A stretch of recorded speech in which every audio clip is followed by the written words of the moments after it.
अब गौर करो, देखो हमसे सिर्फ लड़ाई ये है ताकतवर लोगों की कि हमारे पास सिर्फ अगर ये बाहर से आया तो 200 रुपए का अगर यहाँ बनेगा तो 75 रुपए का बनेगा, गरीब के पैसे बचेंगे और हमारी बहनों को, बच्चों को, भाइयों को रोजगार मिलेगा। समझ रहे हो?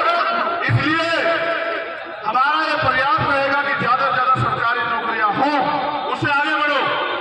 आप देखो, महसूस करो, पिछली जो आज की सरकार है वो नई नियुक्ति निकालती, वो क्या करती है, संविदा पे लोगों को भर देती है, ठेकेदारी भर देती है। अब ठेकेदारी में क्या मिलता है? ठेकेदारी में मिलता है 5-6 हजार रुपए, 10,000 रुपए, यही मिलता नहीं मिलता है। मैं एक काम का उदाहरण दूंगा, जो सफाई का काम देखते हैं ना आप, अगर सरकारी नौकरी होगी तो मिलेंगे 40, और अगर ठेकेदारी में काम करेगा कितने पैसे मिलेंगे मेरे भाइयों बहनों? 5,000 रुपए, 6,000 रुपए, 10,000 रुपए, बस यही ना। और सीवर में भी उतरना पड़ेगा, तमाम तरह की मुसीबतें। मेरा ये मानना है, डॉक्टर बाबा साहब अम्बेडकर ने संविधान में लिखा है, समान काम समान वेतन।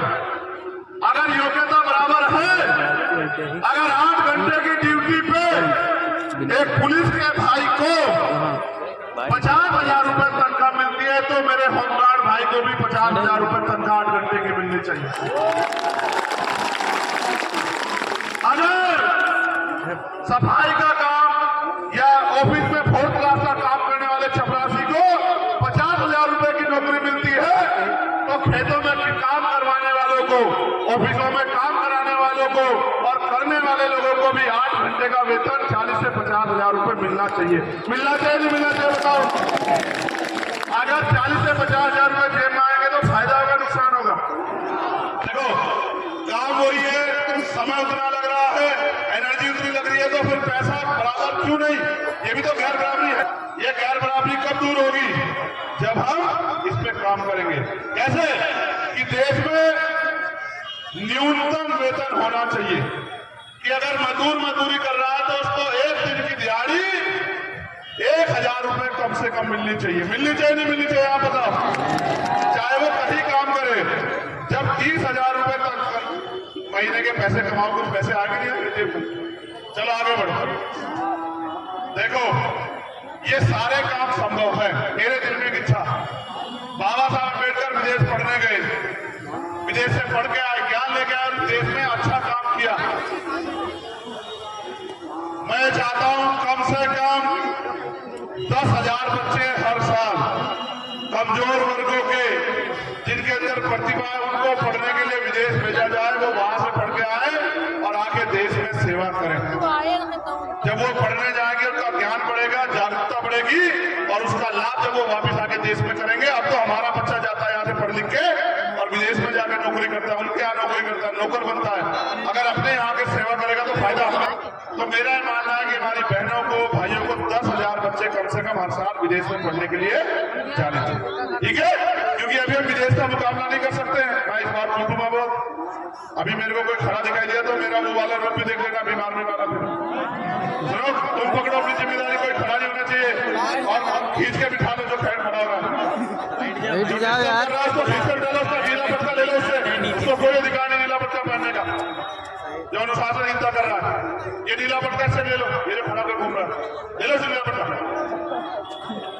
इनको छोड़ दो, आप इधर हो भाई, आप इधर, आप इधर, आप उनको नहीं कह रहे हैं, आप इधर हो जाओ, आप नेता बनो। बहुत धन्यवाद। आप मेरी बात पे गौर करो, जो आखिरी बात कहनी है। मैंने तुमसे शुरू में एक बात कही थी कि मुझे एक बात याद दिला देना। क्या थी वो बात बताओ? राजा, ये बात तो बाबा साहब अम्बेडकर ने कहा, आज मैंने रानी का पेट चीर दिया है, आज के बाद राजा जो तैयार होगा वो मतपेटी से तैयार होगा। तो दुश्मन बड़ा दिमागदार है, उसने कहा मतपेटी छोड़ेगी, हम ईवीएम ले आएंगे, इलेक्ट्रॉनिक वोटिंग मशीन, इसके जरिए वोटों की चोरी कर लेंगे। 2 साल से मुझे मेरे साथी कह रहे थे कि चंद्रशेखर भाई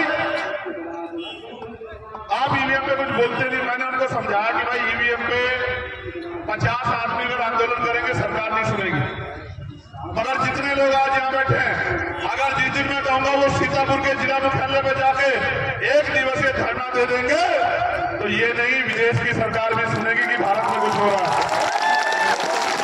इसलिए हमने तय किया कि पहले हम लोग जनमत तैयार करेंगे, पहले हम लोगों को जोड़ेंगे। बनेंगे, सहयोगी बनेंगे, उनको अपनी तकलीफ बताएंगे, उनका काम करके उनको जोड़ने का काम करेंगे। और जब वो जुड़ जाएंगे फिर उनसे कहेंगे हमारा साथ दो। बहुत जल्द ईवीएम पर मैं पहले प्रदेश स्तरीय और फिर राष्ट्रीय स्तरीय आंदोलन करने वाला हूं, क्योंकि ईवीएम से वोटों की चोरी हम लोग नहीं होने देंगे। ये वोट हमें बाबा साहब अम्बेडकर के 4-4 बच्चों के खून से मिली है। ये वोट हमने बाबा साहब